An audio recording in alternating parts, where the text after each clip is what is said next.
नमस्कार साथियों, स्वागत है आपके अपने YouTube चैनल में। आज हम मैथिली शरण गुप्त जी के बारे में पढ़ेंगे। द्विवेदी काल के अत्यंत सुप्रसिद्ध कवि, और इनके बारे में बता देना चाहते हैं कि राष्ट्र कवि भी माने जाते हैं जे। और यह भी जानकारी देना चाहते हैं कि मैथिली शरण गुप्त जी एक बहुत ही सुप्रसिद्ध कवि हैं। और कोई ऐसा साहित्य मतलब हिंदी साहित्य का कोई ऐसा प्रश्न पत्र तो मैंने नहीं देखा जिसमें इनकी रचनाओं से संबंधित कोई प्रश्न ना पूछा गया हो। तो आवश्यक हैं, बहुत सारे प्रश्न पूछे जाते हैं, तो इनके बारे में पढ़ना शुरू कर रहा हूँ। कॉपी पेन लेकर बैठ जाइए, ठीक है। जहाँ पर संक्षेप में बताना होगा तो वहाँ पर संक्षेप में ही बताएंगे, जहाँ पर विस्तार पूर्वक जानकारी देनी है वहाँ पर विस्तार पूर्वक बताने की भी चेष्टा हम करेंगे। तो जन्म काल से शुरू कर रहा हूँ। 1886 ईस्वी में इनका जन्म हुआ। जन्म का स्थान जो है वो है ग्राम चिरगांव। जे ग्राम का नाम है, गांव का नाम है चिरगांव, और जिला झांसी उत्तर प्रदेश में पड़ता है। जो मूल नाम इनका जो था वो था मिथिला दीप नंदिनी शरण। क्या था? मिथिला दीप नंदिनी शरण इनका मूल नाम था, ठीक है। जो पूछा जा सकता है परीक्षा में। मृत्यु काल 1964 में। पिताजी का नाम है सेठ रामचरण गुरु, और इनके जो काव्य गुरु माने जाते हैं, कविता के क्षेत्र में इनके गुरु जो थे वो थे महावीर प्रसाद द्विवेदी। और साथ ही माना जाता है साकेत को लिखने के लिए अगर प्रेरणा सबसे ज़्यादा मिली, साकेत जो इनका महाकाव्य है मैथिली शरण गुप्त जी का, अगर साकेत को लिखने के लिए सबसे अधिक प्रेरणा मिली थी तो वो महावीर प्रसाद द्विवेदी से मिली थी, ठीक है। और ये आपको हम डिटेल से समझाएंगे साकेत के बारे में, ठीक है।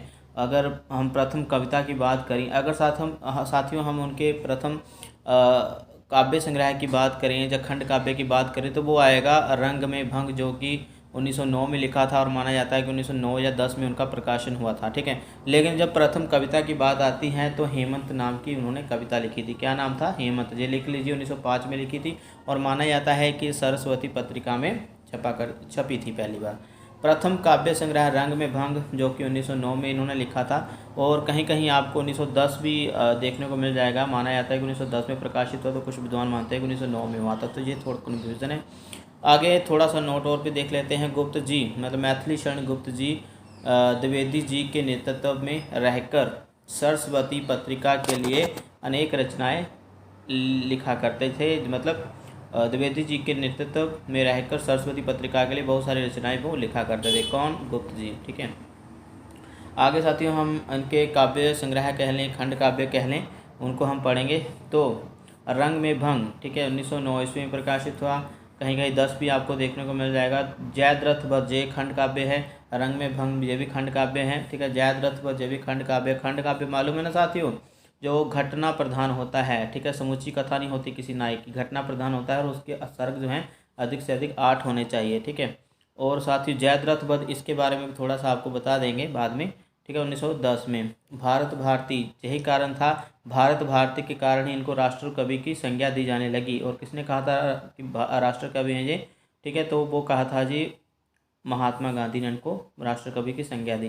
तो भारत भारती जी 1912 ईस्वी में प्रकाशित हुआ। आरंभिक रचनाओं में भारत भारती इनका सुप्रसिद्ध रचना संग्रह माना जाता है, काव्य संग्रह माना जाता है। किसान यह भी काव्य संग्रह है, और 1917 ईस्वी में प्रकाशित हुआ। शकुंतला जो एक अनुवादित काव्य संग्रह है, ठीक है। काव्य संग्रह नहीं कहूँगा, एक कथा संग्रह ऐसे कहूँगा, कथा है इसमें। आपने अभिज्ञान शकुंतला पढ़ा होगा, ठीक है, उससे संबंधित है। तो 1923 ईस्वी पंचवटी, ठीक है, जिसमें लक्ष्मण और शूर्पणखा का जो वार्तालाप है, और किस प्रकार से लक्ष्मण जो है नाक काट देता शूर्पणखा का, उसका वर्णन इसमें देखने को मिल जाता है। और भी बड़ी कथा है इसमें। पंचवटी 1925 ईस्वी में हम डिटेल से समझाएंगे इसके बारे में। अनग जो है ये भी इनका एक अनुवादित नाटक माना जाता है, ठीक है। तो 1925 ईस्वी हिंदू ये भी एक कविता संग्रह है। 1927 ईस्वी त्रिपथगा, ठीक है। 1928 ईस्वी शक्ति, 1928 ईस्वी। आगे गुरुकुल जो सिख धर्म से संबंधित है, ठीक है, गुरुकुल 1929 ईस्वी। विकट भट्ट 1929 ईस्वी यह भी, ठीक है। और जो अभी आएगा वो इम्पोर्टेंट है दोनों ही। साकेत 1931 ईस्वी, और कहीं कहीं आपको 1932 भी देखने को मिल जाएगा, ठीक है। तो जशोधरा 1933 ईस्वी, ये भी आप लिख लीजिए। द्वापर जो कृष्ण से संबंधित हैं, द्वापर युग में ही हुए थे ना कृष्ण, जय श्री कृष्णा भाई। तो द्वापर 1936 ईस्वी। सिद्धराज 1936 ईस्वी। नहुस 1940 ईस्वी, ठीक है, ये भी लिख लीजिए। सिद्धराज नहुस आगे है कुणाल गीत 1942 ईस्वी, काबा और करबला 1942 ईस्वी, पृथ्वी पुत्र 1950 ईस्वी, प्रदक्षिणा, ठीक है। तो हाँ, पृथ्वी पुत्र 1950, प्रदक्षिणा 1950, जय भारत इम्पोर्टेंट माना गया 1952, विष्णुप्रिया, इसमें प्रश्न पूछे जाते हैं इसके पात्रों के बारे में अक्सर, 1957, अर्जन और विसर्जन 1942, झंकार 1929, ठीक है। झंकार उनकी आखिरी कृति मानी जाती है, ठीक है। तो आखिरी कृतियों में से एक। तो आगे साथियों और भी बहुत सारी जानकारियाँ आज हम आपको देंगे, बिल्कुल शॉर्ट में दे रहे हैं। पहले तो विषय वस्तु की दृष्टि से गुप्त की इन रचनाओं को इन श्रेणियों में वर्गीकृत किया जा सकता है, ठीक है। तो जो राम संबंधी काव्य उन्होंने लिखे, हमने ऊपर पढ़ दिए उनके जितने भी काव्य संग्रह थे ना साथियों, हमने ऊपर पढ़ दिए। उसमें से कुछ गीति नाट्य भी हैं, नाट्य शैली के रचनाएं भी हैं, तो वो हमने सारी की सारी आपको उसके प्रकाशन वर्ष के अनुसार समझा दिए, उनको हमने लिखवा दिया। आपने लिखा या नहीं लिखा भी आपके ऊपर डिपेंड करता है। लेकिन अभी उन्हीं में से जो राम संबंधी काव्य हैं, बिल्कुल डिटेल से समझा रहा हूँ, राम काव्य संबंधी राम काव्य जो है वो है साकेत, इसमें तो श्री राम जी की कथा है। पंचवटी, ठीक है, इसमें भी श्री राम जी की कथा है। और प्रदक्षिणा ये भी राम जी की कथा है। आगे साथियों दूसरे नंबर पर मैं बता रहा हूँ कृष्ण से संबंधित, जो अभी मैंने बोला द्वापर युग में हुए थे श्री कृष्ण, है ना। तो द्वापर जो उनका खंड काव्य है ये कृष्णा से संबंधित है, ठीक है साथियों, लिख लेना आपने। वैष्णव भक्ति से संबंधित काव्य कौन सा है? वैष्णव भक्ति से संबंधित वो है विष्णुप्रिया। कौन सा है? विष्णुप्रिया। और माना जाता है कि चैतन्य महाप्रभु से संबंधित है, ठीक है, विष्णुप्रिया जो ग्रंथ है। जब पूछा जाता है इसमें से पात्रों के बारे में, तो हम आपको अवश्य इसके पात्रों के नाम भी बताएंगे। तो बौद्ध मत से संबंधित, बुद्ध धर्म से संबंधित जो काव्य है उनका वो है यशोधरा और दूसरा है अनग, ठीक है। यशोधरा साथियों जो चंपू काव्य माना जाता है। चंपू पता है ना, आपने सुना है चंपू काव्य के बारे में, जो गद्य और पद्य दोनों में लिखा जाता है, ठीक है। तो आगे साथियों अनग, ये भी इंपॉर्टेंट है। अनग जो है गीति नाट्य माना जाता है। यशोधरा गीति नाट्य नहीं, ये अपने आप में एक खंड काव्य माना जाता है यशोधरा को। और साथ ही जब बताते हैं कि ये चंपू काव्य है, ठीक है। आगे सिख धर्म से संबंधित काव्य जो है वो है गुरुकुल, मैंने अभी बताया बच्चे। इस्लाम धर्म संबंधी काव्य काबा और करबला। साथियों लिखते जाइए, नहीं लिख रहे हैं तो भाई हानि होगी। जो प्रश्न इसी प्रकार से बनते हैं। कई बार क्या होता है, अभी जैसे मास्टर कैडर का एग्जाम है, तो कई बार क्या होगा, बच्चे जो है पूरी की पूरी रचना ज़्यादा पढ़ते रह जाएंगे। अभी इतनी सारी रचनाएं हैं साथियों, प्रत्येक रचना में से प्रश्न आएंगे नहीं, तो या तो साकेत की कुछ पंक्तियां पूछ ली जाएंगी, हो सकता है ना ऐसे। तो भारत भारती जो उनका फेमस काव्य संग्रह है उसमें से पंक्तियां पूछ ली जाएंगी, बाकियों में से तो नहीं पूछी जाएंगी। बाकियों में से तो सिर्फ यही पूछा जाएगा कि इसमें कथा क्या है। तो गुरुकुल जैसे उनका एक काव्य संग्रह है, तो उसमें सिख धर्म से संबंधित कविताएं हैं, ठीक है। जैसे सिख धर्म की कोई कथा होगी, ठीक है। काबा और करबला जो है वो उसमें इस्लाम धर्म से संबंधित काव्य है। इस प्रकार से प्रश्न बनते हैं साथियों। आप लिख रहे हैं भैया कि नहीं लिख रहे हैं, तो आपकी तो गलती होने वाली है अगर आप नहीं लिख रहे हैं। बहुत इंपॉर्टेंट जानकारी है जी, ठीक है। आगे साथियों जो 6 पर पहुंच चुके हैं हम। महाभारत के पात्रों, प्रसंगों, उपाख्यानों पर आश्रित काव्य कौन कौन सा है? ये साथियों उन्होंने बहुत सारे मतलब अपने काव्य संग्रह या खंड काव्य जो है वो लिखे हुए हैं, ठीक है। इस प्रकार से जो जिनके पात्र या तो महाभारत के पात्र हैं, उसमें महाभारत के प्रसंग हैं, महाभारत की कथा है, ठीक है, जिन काव्य ग्रंथों में। तो साथियों जयद्रथ वध, बक संहार, वन भैभव, नहुष, हडिम्बा, ठीक है, जो भीम हडिम्बा की कथा है इसमें, शकुंतला, तिलोत्तमा, जय भारत। तो ये मैंने जो पढ़े है ना काव्य ग्रंथों के नाम, जयद्रथ वध से लेकर जय भारत तक, कितने बन गए? 1 2 3 4 5 6 7 8। तो 8 उनके काव्य ग्रंथ जो हैं वो महाभारत की कथा से प्रेरित हैं, उसके पात्रों से बनाए गए हैं। जो मतलब काव्य संग्रह है, जब खंड काव्य जो भी काव्य ग्रंथ है, ठीक है। तो ये आपने याद कर लेना है। आगे पढ़ते हैं साथियों, क्या लिखा जा रहा है जो में कि ऐतिहासिक वीर पुरुषों से संबंधित काव्य रंग में भंग। तो जो इतिहास में हमारे जो योद्धा हुए हैं उनको आधार बनाकर रंग में भंग लिखा है साथियों, जो कि 1909 ईस्वी में प्रकाशित हुआ। मैंने बोला कहीं कहीं आपको 10 भी देखने को मिल जाएगा, कहीं पुस्तकों में 1910 में प्रकाशित हुआ, तो ज़्यादातर तो 1909 में ही माना जाता है। तो रंग में भंग जो कि ऐतिहासिक वीर पुरुषों से संबंधित है। आगे सिद्धराजवी और पत्रावली और बिकट भट्ट जे काव्य संग्रह जो हैं उनके, वो ऐतिहासिक वीर पुरुषों से संबंधित काव्यों में आएंगे, ठीक है साथियों। आगे पढ़ते हैं हम। जहाँ पर पहुँच चुके हैं। ये जानकारियाँ साथियों बिल्कुल संक्षेप में बता रहा हूँ फिलहाल तो मैं। आगे है महात्मा गांधी से संबंधित काव्य, ये तो आप रट लीजिए, इसे प्रश्न ऐसे ही बनते हैं। ठीक है, अंजलि और अर्घ्य, क्या है, अंजलि और अर्घ्य, ये साथियों महात्मा गांधी से संबंधित काव्य हैं। ठीक है, ऐसे प्रश्न बन जाते हैं ये काव्य किससे संबंधित है, किस धारणा से संबंधित है, किस कथा से या किस विद्वान से संबंधित है। ठीक है, आगे साथियों 10वें अंक पर पहुंच चुके हैं हम। तो काल्पनिक और विचारात्मक विषय वस्तु पर आधारित काव्य, क्या बोला गया, काल्पनिक और विचारात्मक विषय वस्तु पर काव्य। ठीक है, कौन से हैं, भारत भारती, बैतालिक, हिंदू, अजित। ठीक है साथियों, तो ये आपने लिख लेना है। ठीक है, भारत भारती, बैतालिक, हिंदू, अजित। अभी साथियों बिल्कुल संक्षेप में मैंने बता दिया, ऊपर जितने भी काव्य ग्रंथ है ना उनका परिचय हम थोड़ा थोड़ा आपको बता रहे हैं कि ये सिख गुरुओं से संबंधित है, ऐतिहासिक पात्रों से संबंधित है। तो ये वाला आप देख लीजिए, ये वाला जो है भारत भारती, यही तो था उनका सबसे फेमस आरंभिक रचनाओं में। ठीक है, भारत भारती जो 1912 ईस्वी में प्रकाशित हुआ था। ठीक है, जिसकी वजह से इनको राष्ट्र कवि कहा जाने लगा। ठीक है, इसमें राष्ट्र से संबंधित मतलब इसे तो बैन भी करवा दिया था इस ग्रंथ को अंग्रेजों ने, मतलब प्रतिबंध लगा दिया था, क्योंकि इसमें देश में उस वक्त की गुलामी को तोड़ने की बातें कही गई थी। यही कारण था कि मैथिली शरण गुप्त के इस काव्य संग्रह को बैन करने की बातें हुई थी और बैन भी हो गया था, प्रतिबंध लगा दिया था अंग्रेज सरकार ने। ठीक है, यही कारण था कि इनको राष्ट्र कवि भी कहा जाने लगा था इसी के कारण। ठीक है, काल्पनिक विचारात्मक विषय वस्तु पर आधारित ग्रंथ हैं ये चारों। ठीक है, आगे साथियों रचना शैली की दृष्टि से रचनाओं को निम्न श्रेणी में विभक्त किया जा सकता है।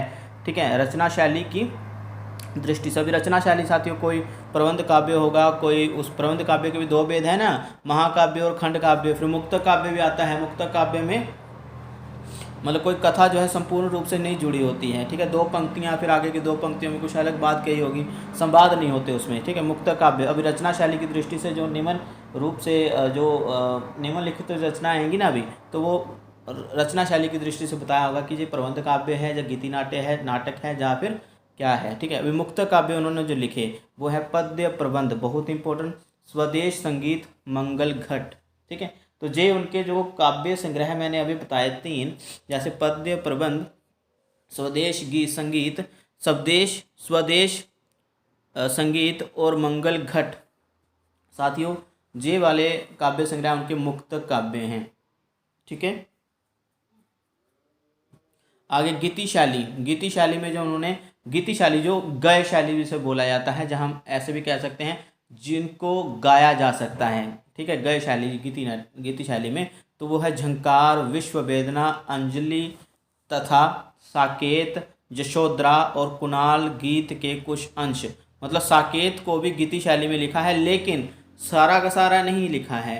ठीक है, कुछ अंश जो है वो गीति शैली में मिल जाता है उनका। तो जो गीति शैली में झंकार है, विश्व वेदना, अंजलि, साकेत, यशोधरा और कुणाल गीत के कुछ अंश, मतलब इन सभी के कुछ कुछ अंश गीति शैली में देखने को मिलते हैं। तो इसलिए हम कह सकते हैं कि गीति शैली में लिखे गए ग्रंथ हैं ये।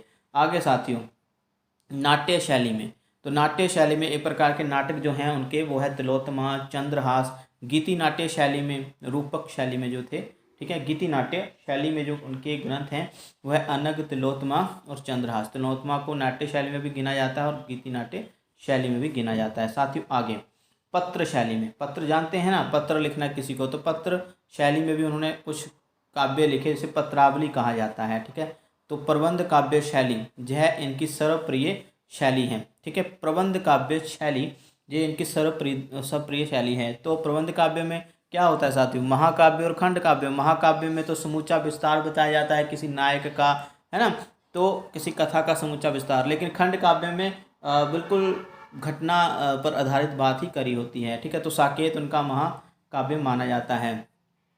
ठीक है, जयद्रथ बद्री, यशोधरा, ये चंपू काव्य, मतलब एक प्रकार का ये भी प्रबंध काव्य ही है, मतलब खंड काव्य। ठीक है, पंचवटी भी उनका खंड काव्य है। ठीक है साथियों, तो ये वाले उनके प्रबंध काव्य शैली की विशेषताओं वाले ग्रंथ आ गए। अभी हम तीसरे अंक पर पढ़ेंगे, क्या पढ़ेंगे, गुप्त जी के बारे में, कि जो गुप्त जी द्वारा रचित खंड काव्यों की कुल संख्या कितनी मानी गई है, 19 मानी गई है। कितनी मानी गई है, 19। और महाकाव्य कितने माने गए हैं, 2 माने गए हैं। कौन कौन सा, एक साकेत माना गया है, ठीक है, एक साकेत माना गया है साथियों, और जो दूसरा है वो माना गया है जय भारत। क्या माना गया है दूसरा महाकाव्य, जय भारत। बाकी जो हैं ज़्यादातर उन्होंने खंड काव्य लिखे, ठीक है। तो 19 संख्या जो है 19 संख्याओं में, मतलब 19 जो है कुल उन्होंने खंड काव्य, 2 महाकाव्य लिखे, जो मैंने अभी बता दिया 2 महाकाव्य कौन से हैं।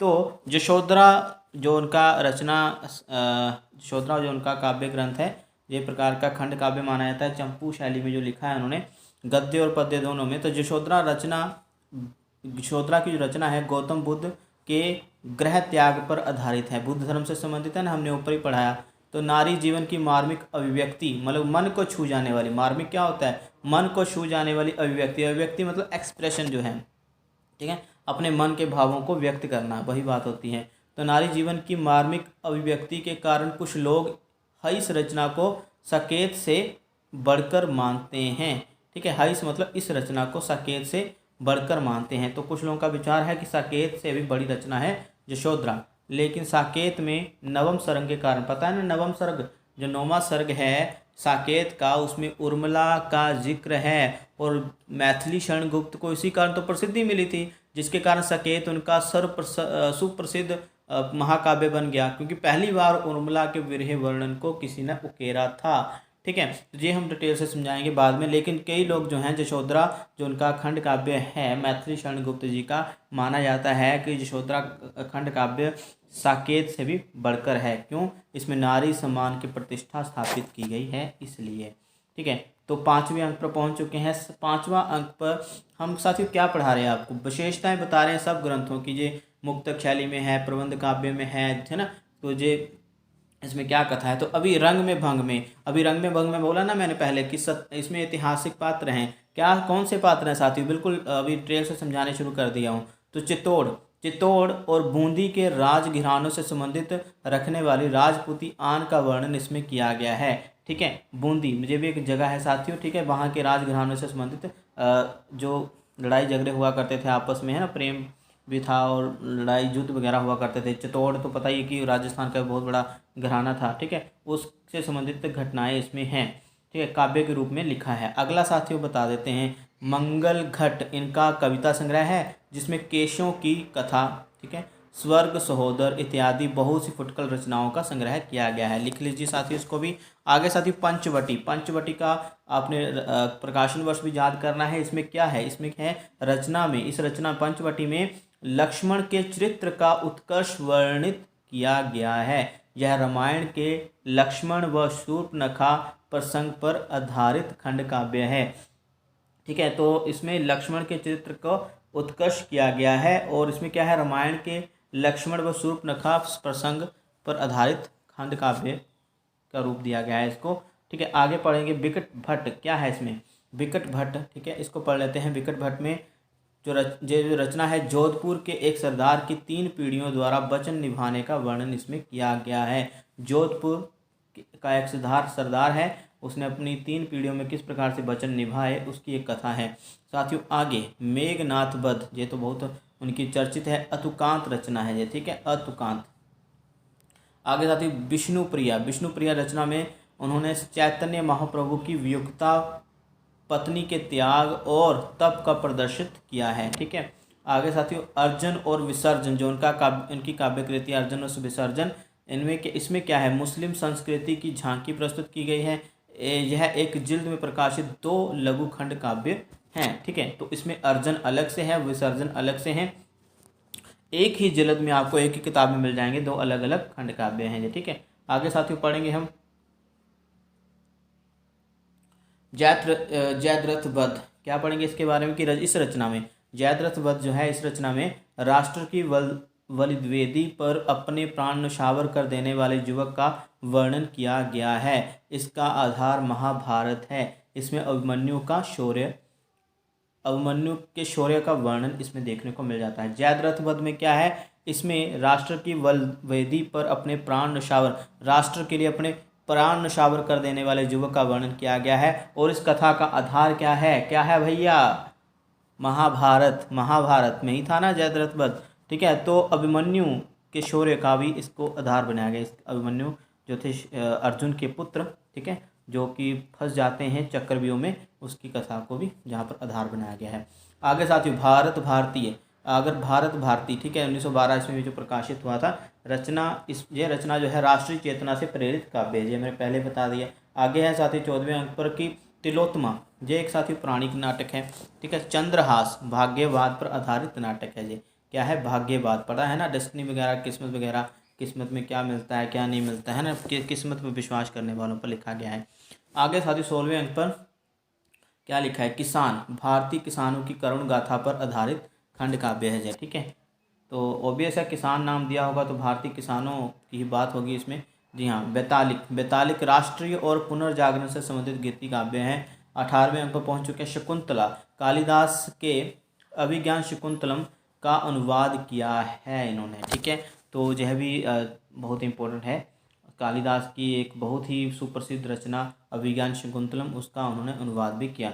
हिंदू, ये भी एक काव्य संग्रह है इनका, जातीय एकता के आदर्शों से प्रेरित निबंध काव्य है। 20वें अंक पर पहुंच चुके हैं।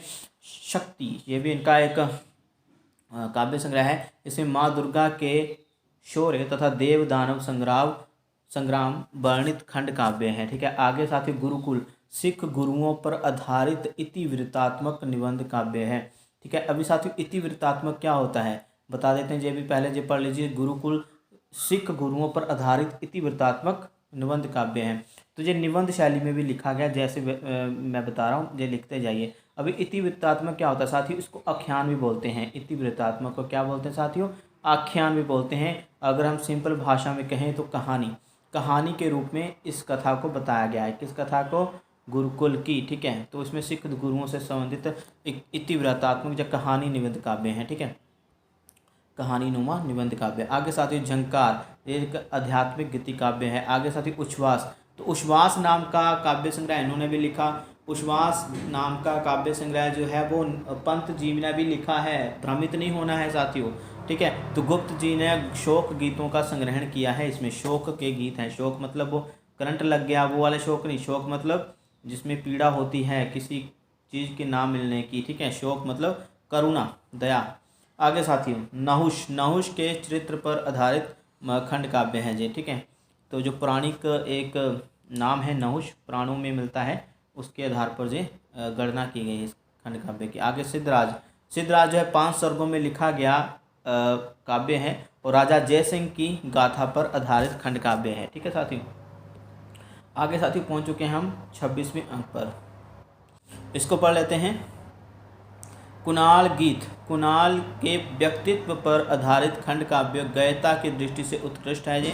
विश्व वेदना, अभी साथियों इसलिए बोल रहा हूँ मैं कि ये बहुत इंपॉर्टेंट है, क्योंकि इनके काव्य ग्रंथ तो बहुत ज़्यादा है, लेकिन जो इंपॉर्टेंट है उसके बारे में तो मैं विशेष रूप से आपको बता ही रहा हूँ। जो जल्दी से निकल जा रहे हैं उनके बारे में ज़्यादा नहीं बता रहा हूँ। जैसे ये विश्व वेदना है, ज़्यादा प्रचलित नहीं है, लेकिन इसमें क्या बात है वो तो आपको पढ़नी पड़ेगी ना साथियों। A to Z सारी जानकारी लेकर जाएंगे ना तो अपने आप ही साथियों कॉन्फिडेंट बिल्ड होता है, मतलब उसमें आपको लगता है कि मुझे आता है, ठीक है। तो हर एक जानकारी आपने दिमाग में लेके जानी है अपने। तो विश्व वेदना जो उनका काव्य ग्रंथ है, जब महायुद्ध मतलब जो विश्व युद्ध हुआ था, महायुद्ध की वेदना की करुण अभिव्यक्ति इसमें कही गई है, जो नुकसान हुआ था पूरे विश्व को उसमें इसमें लिख दिया है। तो प्रदक्षिणा, इसको पढ़ लेते हैं। प्रदक्षिणा में क्या है, राम कथा से संबंधित निबंध काव्य हैं। पृथ्वी पुत्र नामक काव्य संग्रह है जो साथियों जे आपको बता दो कि माखनलाल चतुर्वेदी ने भी लिखा है, भ्रमित नहीं होना है आपने। पृथ्वी पुत्र पद्य नाटक, दिवोदास, नाइनी, पृथ्वी पुत्र तीनों का संग्रह है, ठीक है। तो अगर ये पूछ लिया जाए कि पृथ्वी पुत्र काव्य संग्रह में कौन कौन से 3 उपनामों से काव्य रखे गए हैं, तो पहला है पद्य नाटक, दूसरा है दिवोदास और तीसरा है नाइनी, ठीक है। जो 3 नाम जो है इसमें मिल जाते हैं। आगे साथियों 30वें अंक पर पहुंच चुके हैं। हडिम्बा, इसको पढ़ना भी लाजमी है भाई। तो हडिम्बा एक महाभारत आधारित खंड काव्य है। क्या है, महाभारत की कथा पर आधारित जो है एक खंड काव्य है, जिसमें भीम हडिम्बा कथा है। आगे साथियों जय भारत जो है ये एक महाकाव्य है। मैंने बोला शुरू में ये ना कि 2 उन्होंने महाकाव्य लिखे, 19 उन्होंने खंड काव्य लिखे, ठीक है। तो ये महाभारत कथा पर आधारित प्रबंध काव्य है। क्या विशेष बात है कि 47 खंडों में है, 47 खंडों में विभाजित है। हम बोल सकते हैं कि इसके 47 अध्याय हैं या सर्ग हैं, ठीक है। कहीं कहीं सर्गों को खंड भी कह दिया जाता है, कहीं कहीं अध्याय भी कह दिया जाता है। ठीक है, तो जय भारत उनका एक महाकाव्य है। ठीक है, तो आगे साथियों विष्णुप्रिया के बारे में तो हमने पहले भी आपको बताया, लेकिन फिर से बता देते हैं। विष्णुप्रिया चैतन्य महाप्रभु की पत्नी विष्णुप्रिया के चरित्र पर आधारित खंड काव्य है। रत्नावली, रत्नावली में इनका है साथियों एक खंड काव्य। ठीक है, इसको आपने लिख लेना है। महाकवि तुलसीदास की जो पत्नी है उसके आधार पर जो खंड काव्य लिखा है। तुलसीदास की पत्नी का नाम रत्नावली था ना, तो बहुत ज़्यादा अनुरुक्त हुए थे। तुलसीदास अपने पत्नी के प्रति प्रेम में पड़ चुके थे, लेकिन रत्नावली एक दिन चलेगी अपने मायके में, तो पीछे पीछे जय भी चले गए। अभी रत्नावली ने ताड़ लगा दी भाई कि तुम अपनी प्रभु भक्ति में क्यों नहीं लगते हो, अपना काम क्यों नहीं करते हो, हर वक्त मुझे ही चाहते हो। तो मतलब फिर दौड़ा दिया था वहाँ से। तो तुलसीदास निराश होकर फिर रामलीला में मतलब राम भक्ति में लग गए। ये सब कहानी इसमें कही गई है। आगे साथियों जो 34वें अंक पर मैं आपको बताने वाला हूँ, ये भी काफ़ी इंपॉर्टेंट है। स्वस्ति और संकेत, साकेत नहीं, ये भी एक रचना संग्रह है इनका, काव्य संग्रह बोलेंगे, कविताओं का संग्रह स्वस्ति और संकेत। इसमें क्या है, एक फुटकल कविताओं का काव्य संग्रह बोलेंगे आगे। ठीक है, आगे थोड़ा सा रब हो गया, तो ये फुटकल रचनाओं का काव्य संग्रह है, इसको बोलेंगे। ठीक है साथियों, तो भ्रमित नहीं होना है, चित्त को रिलैक्स करिए और पढ़ते चले जाइए, नोट्स बनाते चले जाइए भाई, नहीं तो सिलेक्शन रुक सकता है आपका। ठीक है, तो 35वें अंक पर पहुँच चुके हैं। कविता कलाप, कविता कलाप इसमें 27 कविताओं का संग्रह है। ठीक है, अभी साथियों बीच बीच में मैं अभी जानकारियाँ आपको और दूंगा, जो जानकारी मुझे अच्छी लगी वही आपके सामने प्रस्तुत कर रहा हूँ। आचार्य नंद दुलारे वाजपेयी हिंदी साहित्य में एक बहुत ही अच्छे आलोचक समीक्षक हैं। ठीक है, तो इनका विचार है कि साकेत जो उन्होंने महाकाव्य लिखा है मैथिली शरण गुप्त ने, साकेत महाकाव्य ही नहीं आधुनिक हिंदी का युग प्रवर्तक महाकाव्य है। ठीक है, आधुनिक हिंदी का युग प्रवर्तक महाकाव्य कह दिया है आचार्य नंद दुलारे वाजपेयी जी ने। आगे क्या कहा साकेत के बारे में कि यह नारी चेतना से संबंधित महाकाव्य है। आगे क्या कहा उन्होंने कि मैथिली नंद दुलारे वाजपेयी ने तो सिर्फ उतना ही कहा, आगे जो अन्य किसी विद्वानों के विचार हैं, हालांकि विद्वानों के नाम नहीं आगे, तो नारी चेतना से संबंधित महाकाव्य है, इतना लिख लीजिए। फिर मैथिली शरण गुप्त को आधुनिक काल का तुलसी स्वीकार किया जाता है। अभी साथियों जब पूछ लिया जाए कहीं किसी पेपर में कि मैथिली शरण गुप्त को क्या माना जाता है, सूरदास माना जाता है, तुलसीदास माना जाता है, बिहारी माना जाता है, या रहीम माना जाता है, ऐसे को 4 ऑप्शन आ गए। चारों में से तो आपने तुलसी पर ही टिक करना है ना। ठीक है, तो आगे साथियों तो साकेत के बारे में पढ़ रहे हैं। तो साकेत का जो सबसे बड़ा सर्ग है वो है नवम सर्ग। साथियों यदि आपने पंजाब यूनिवर्सिटी से एमए करी होगी ना, तो ये नवम सर्ग तो आपने पढ़ा ही होगा। नहीं पढ़ा है पूरा का पूरा तो कुछ पंक्तियां तो अवश्य ही पढ़ी होंगी ना, है ना, मैं यही तो कहना चाह रहा हूँ। यह सर्ग लक्ष्मण की पत्नी उर्मिला के वियोग वर्णन को समर्पित है। क्या कहा जा रहा है, उर्मिला के वियोग वर्णन को समर्पित है। साथियों इससे पहले इस महाकाव्य से पहले, इस महाकाव्य के नवम सर्ग से पहले, 9वें सर्ग से पहले किसी भी रचनाकार ने उर्मिला के विरह का वर्णन अपनी रचनाओं में नहीं किया था। क्यों नहीं किया था, क्योंकि किसी का ध्यान ही नहीं किया था। सभी रामचरितमानस पढ़ रहे थे, वाल्मीकि रामायण पढ़ रहे थे, और भी ना जाने कितने कितने प्रकार की रामायणें आ गई, कोई तमिल रामायण आ गई, कोई है ना कृतिवास रामायण आ गई, है ना, बहुत सारी रामायणें आ गई। साउथ में अलग से लिखी गई, महाराष्ट्र में अलग से, पंजाब में अलग से लिखी गई। तो किसी ने भी उर्मिला के विरह वर्णन को तो दिखाया ही नहीं। अभी उर्मिला का विरह वर्णन क्या है, अभी सीता जी जो थे वो तो चली गई थी श्री रामचंद्र के साथ, है ना, तो उन्होंने तो अपने पति का साथ दिया, लेकिन उर्मिला पीछे उनके पीछे अपने पति लक्ष्मण के पीछे 14 साल है ना विरह में उसने काटे। तो वो किस तरह से काटे वो वही जानती है। तो ये उर्मिला के विरह वर्णन का बहुत अच्छा जहाँ पर देखने को मिलता है हमें वर्णन इस महाकाव्य के माध्यम से, नवम सर्ग के माध्यम से।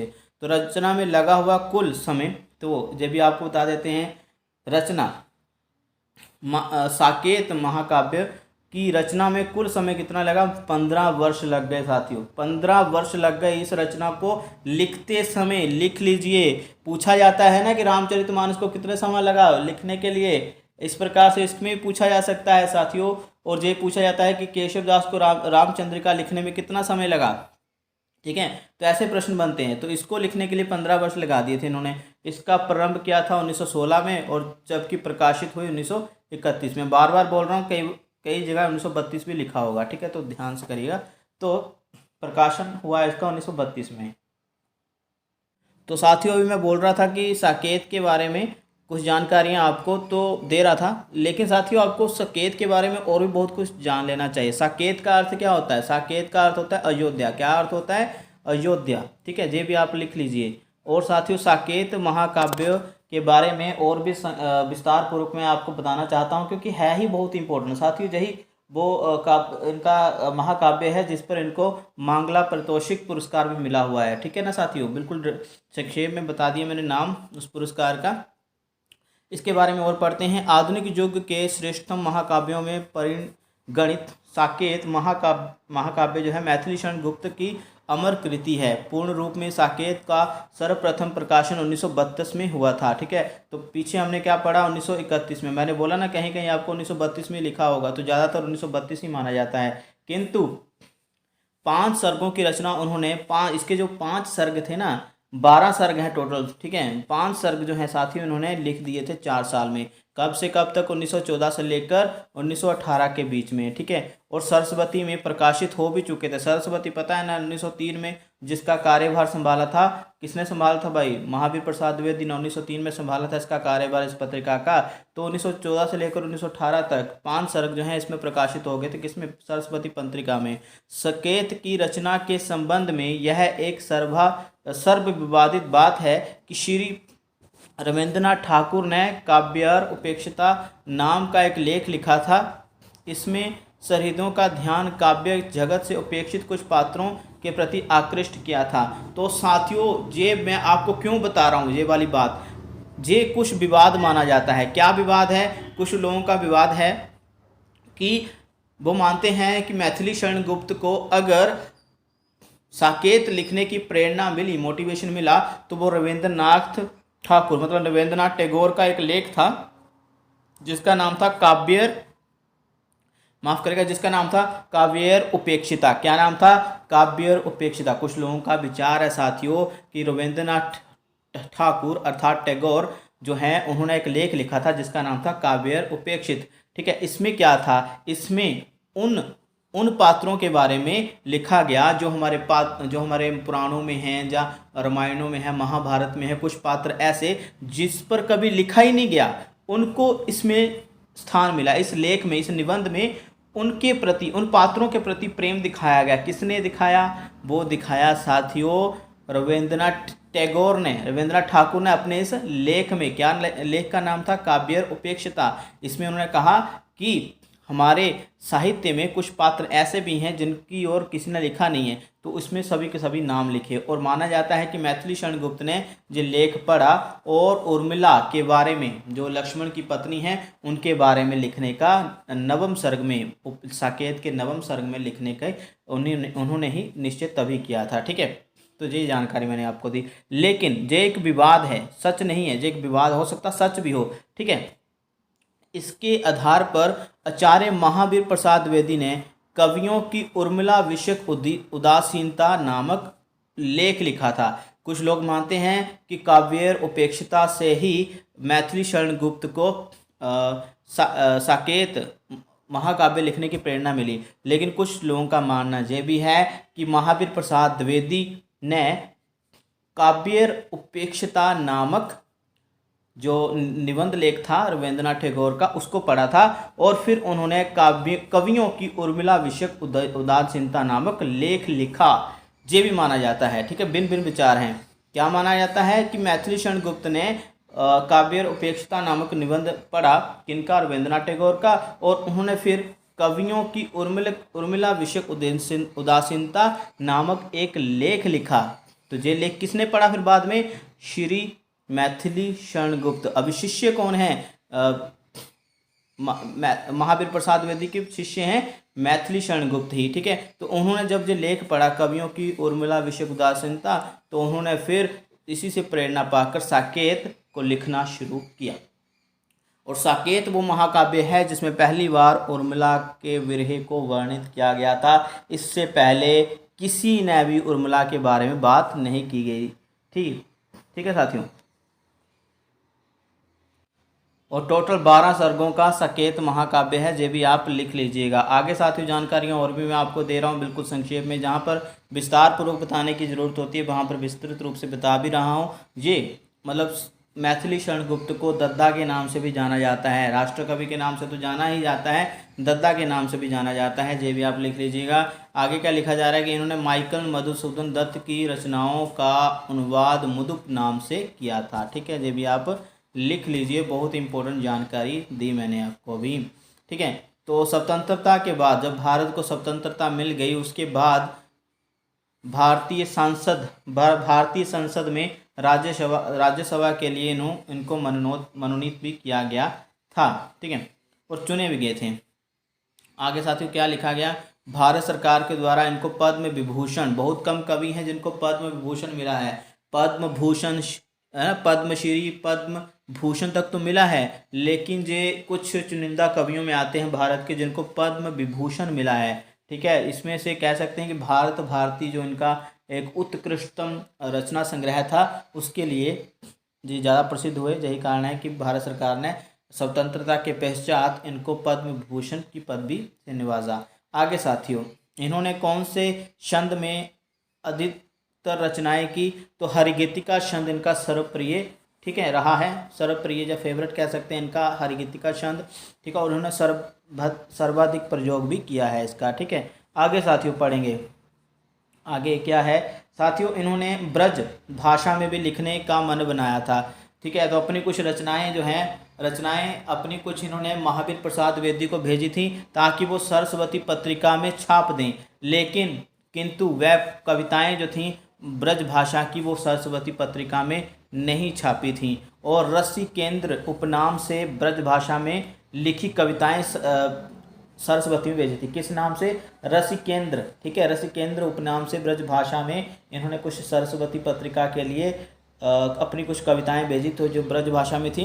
और मतलब जो सरस्वती पत्रिका के संपादक कौन थे, वो थे महावीर प्रसाद द्विवेदी। उन्होंने कह दिया कि भाई ये नहीं चलने वाली, अभी कुछ और लिखो। तो देख लीजिए कि सच्चा दोस्त वही होता है जो हमेशा सच्चे दोस्त को उसकी गलती का एहसास भी करवाता है। तो उन्होंने कह दिया कि ब्रज भाषा का दौर नहीं है, आप खड़ी बोली में ही रचनाएँ लिखिए। तो यही वह कारण था कि द्विवेदी काल में खड़ी बोली में ही इन्होंने अधिकतर रचनाएँ लिखी। आगे साथियों पढ़ते हैं, द्विवेदी जी ने उन्हें पत्र लिखकर सूचित किया कि सरस्वती में हम बोलचाल की भाषा में लिखी गई कविताएं छापते हैं। यह भी लिखा कि रसिकेंद्र बनने का जमाना अब लद गया है। ठीक है, तो ये जानकारी भी आपको मैंने दी।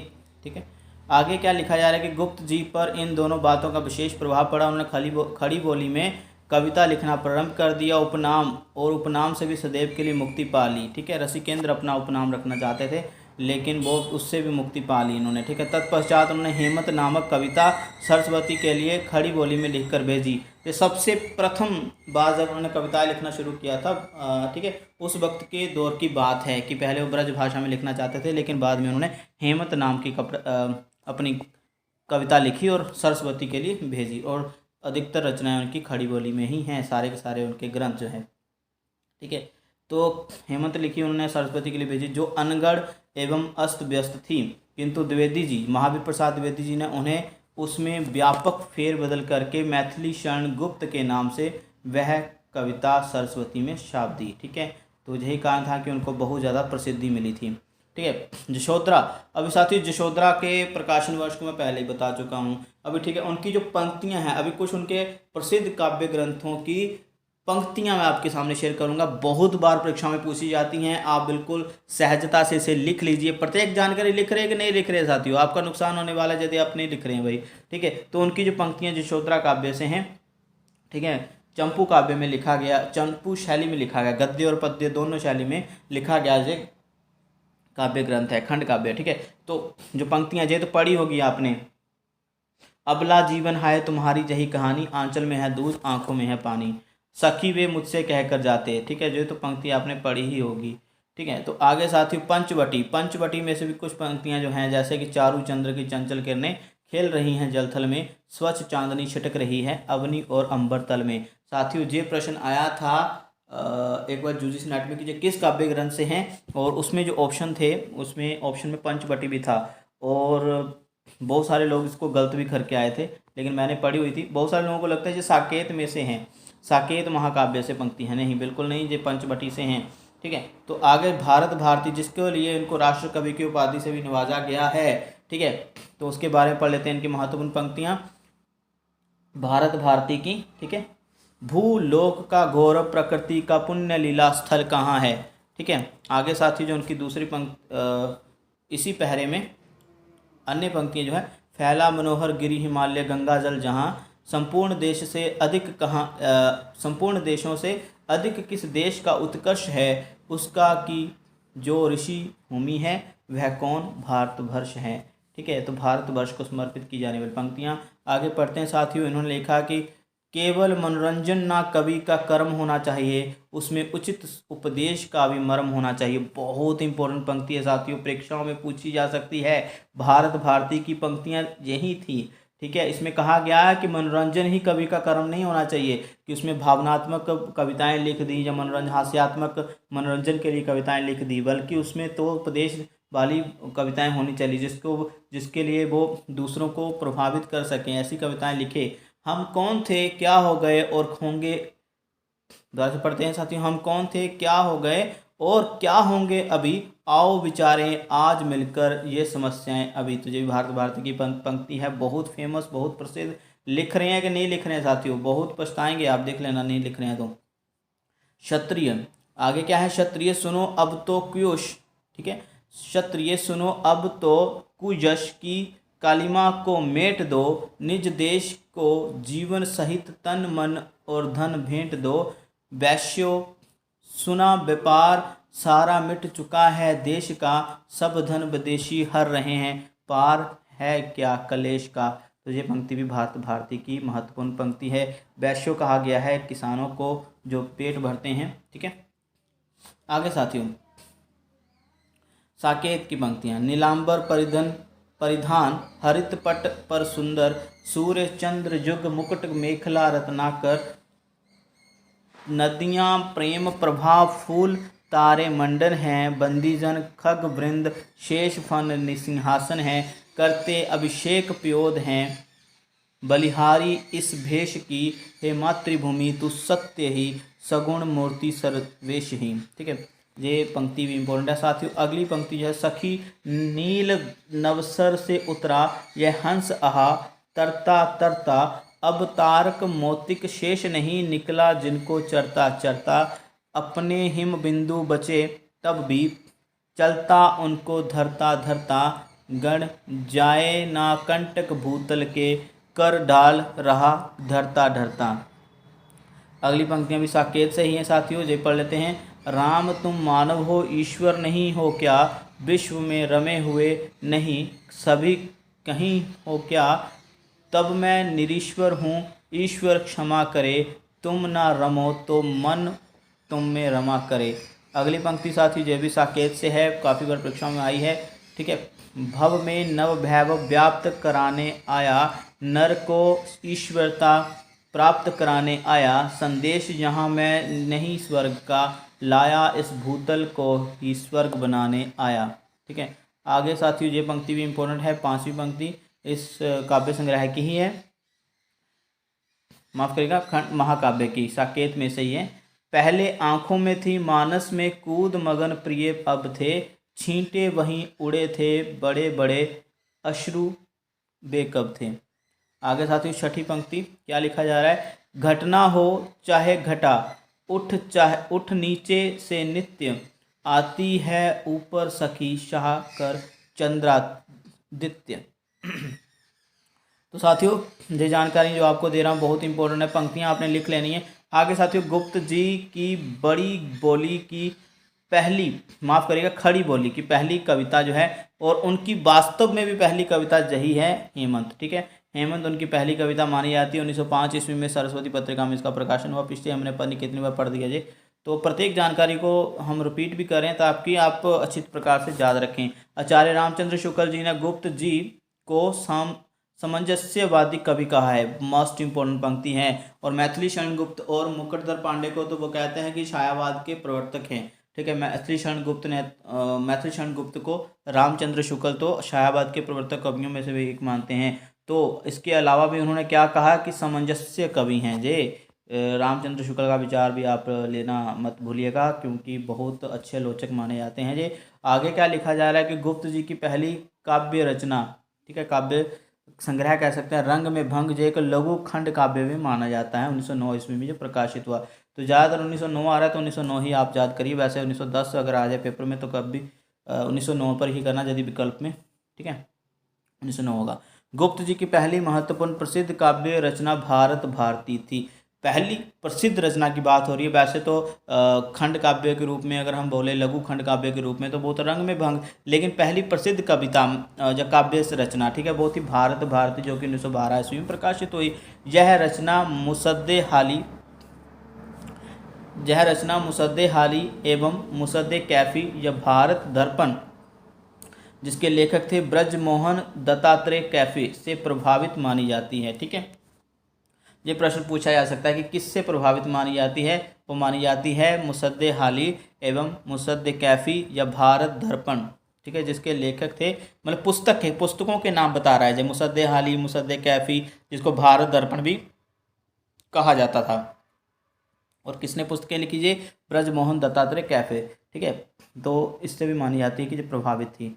आगे साथ ही मैथिली शरण गुप्त ने स्वयं को कौटुंबिक कवि कहा है। ठीक है, क्या कहा है? मैथिली शरण गुप्त ने स्वयं को कौटुंबिक कवि मात्र कहा है। ठीक है, आगे साथियों क्या कहा जा रहा है? आगे की जानकारी भी बोल रहे हैं। भारत भारती रचना के कारण इनको जेल भी जाना पड़ा था। ठीक है, इसी रचना के लेखन के कारण इनको राष्ट्रकवि की संज्ञा दी थी। इनको राष्ट्रकवि की उपाधि 1936 ईस्वी में काशी में महात्मा गांधी जी द्वारा प्रदान की गई। मोस्ट इम्पोर्टेंट, ठीक है, इसको आप लिख लीजिए, मोस्ट इम्पोर्टेंट जानकारी आपको दे रहे हैं। आगे साथियों क्या बोला जा रहा है इनके बारे में कि इनकी आरंभिक रचनाएं कलकत्ता से निकलने वाले वेश्योपकारक, ठीक है, वेश्योपकारक पत्र से प्रकाशित होती थी आरंभिक रचनाएं, परंतु द्विवेदी जी के संपर्क में आने के बाद इनकी कविताएं सरस्वती पत्रिका में प्रकाशित होने लगी। ये एक बहुत ही गर्व का विषय रहा इनके लिए। ठीक है, आगे साथियों क्या बोला जा रहा है इनके बारे में और भी जानकारी है। गुप्त जी की दूसरी महत्वपूर्ण प्रसिद्ध रचना साकेत, ठीक है, 1931 में प्रकाशित हुई। मैंने बोला 1932 में, आप टिक करके आइएगा, 1932 में असलियत में माना जाता है। ठीक है, नागेंद्र के अनुसार, डॉक्टर नगेंद्र का मत भी ले लेते हैं। वह कहते हैं कि भारत भारती की लोकप्रियता खड़ी बोली की विजय पताका सिद्ध हुई थी। ठीक है, आगे साथियों क्या बोला जा रहा है?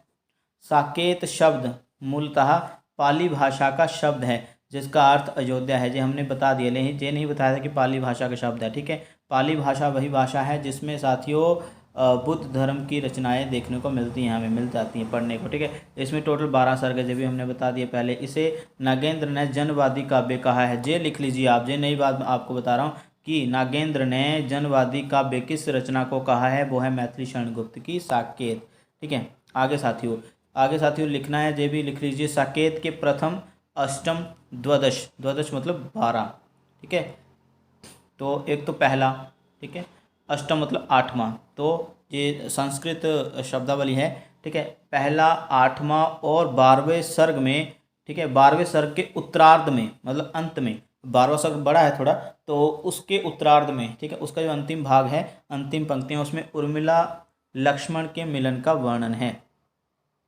आगे साथियों ये जानकारी फिर से विष्णुप्रिया के संबंध में है। विष्णुप्रिया में मैथिली शरण गुप्त ने उर्मिला और यशोधरा के समान चैतन्य महाप्रभु की वियुक्ता पति के त्याग और तप को प्रदर्शित किया है। साथियों जिन्होंने तो विष्णुप्रिया में भी, माफ़ करिएगा, विष्णुप्रिया जो इनका एक खंड काव्य है उसमें भी यही लिखा है। ठीक है, तो ये एक बहुत ही गंभीरता से ले जाने वाली बात है कि उन्होंने नारियों की बात को उठाया है अपने काव्य संग्रहों में। ठीक है, अपने काव्य ग्रंथों में। तो उर्मिला का वर्णन किया था साकेत में।